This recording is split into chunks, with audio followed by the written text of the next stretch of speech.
Ms. Demings. Thank you so much, Mr. Chairman, and Director Mueller, thank you so much for being a person of honor and integrity. Thank you for your service to the nation. We are certainly better for it.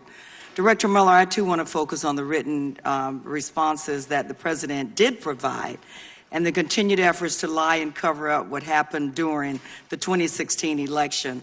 Were the President's answers submitted under oath?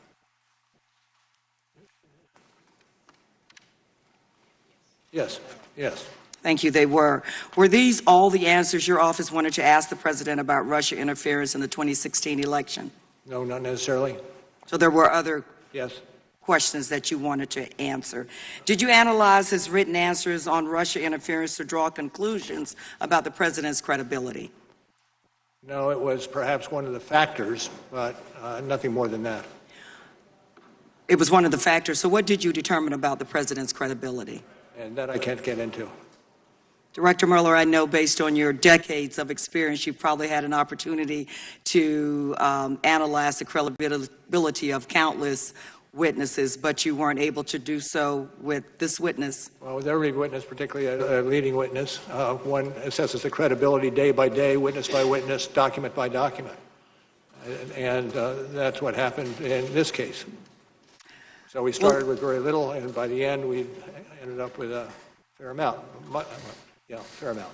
Thank you. Well, let's go through some of the answers to take a closer look at his credibility, because it seems to me, Director Mueller, that his answers were not credible at all. Do some of President Trump's incomplete answers relate to Trump Tower Moscow? Yes.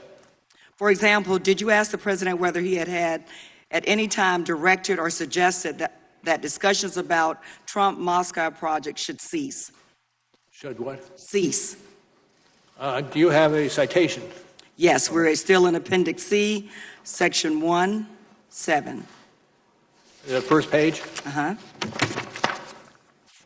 Says the President did not answer whether he had at any time directed or suggested that discussions about the Trump Moscow project should cease, but he has since made public comments about this topic.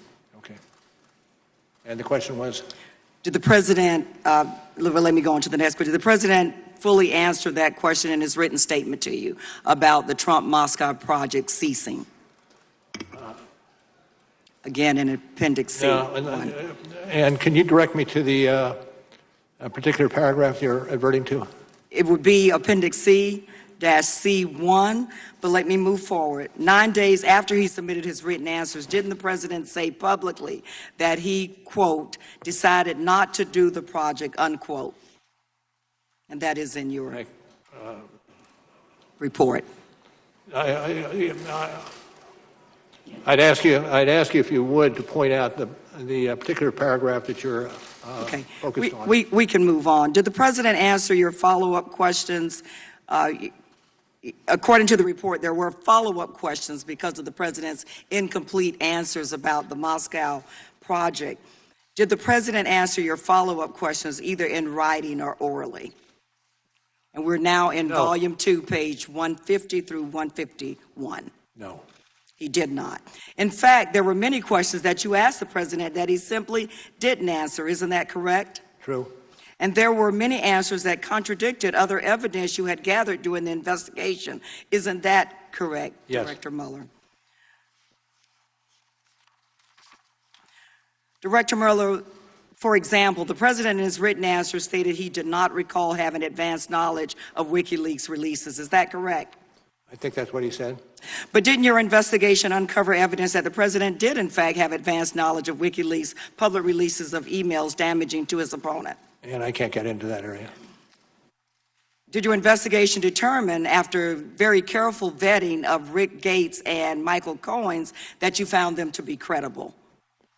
That we found the President to be credible? That you found Gates and Cohen to be credible in their statements about WikiLeaks? Those areas I'm not going to discuss.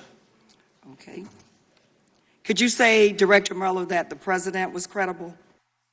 I can't answer that question. Director Mueller, isn't it fair to say that the President's written answers were not only inadequate and incomplete because he didn't answer many of your questions, but where he did, his answers showed that he wasn't always being truthful?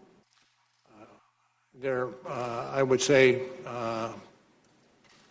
generally, generally. Director Mueller, it's one thing for the president to lie to the American people about your investigation, falsely claiming that you found no collusion and no obstruction, but it's something else altogether for him to get away with not answering your questions and lying about them. And as a former law enforcement officer of almost 30 years, I find that a disgrace to our criminal justice system. Thank you so much. Thank you, I yield ma'am. back to the chairman.